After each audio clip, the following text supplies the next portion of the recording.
Welcome to today's episode.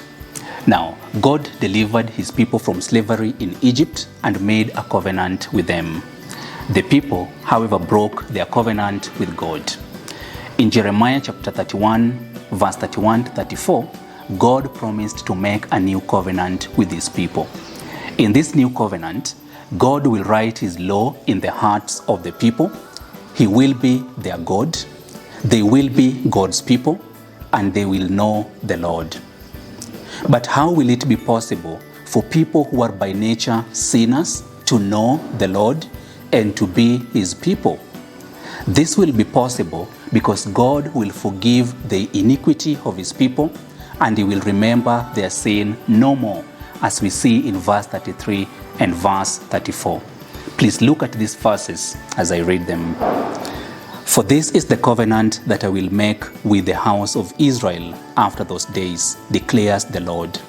I will put my law within them, and I will write it on their hearts. And I will be their God, and they shall be my people. And no longer shall each one teach his neighbor and each his brother, saying, Know the Lord. For they shall all know me, from the least of them to the greatest, declares the Lord. For I will forgive their iniquity, and I will remember their sin no more. In this new covenant, God will deal with the greatest problem of man, which is sin, and offer his greatest need, which is salvation, the forgiveness of sin. Now, in the old covenant, God forgave sin through the sacrifice of animals. But in this new covenant, how will God forgive sin?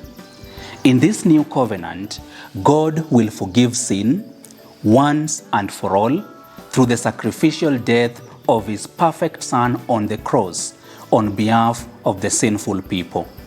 It is through the sacrificial death of Jesus that sinners are forgiven, so that they may know the Lord and be made the people of God.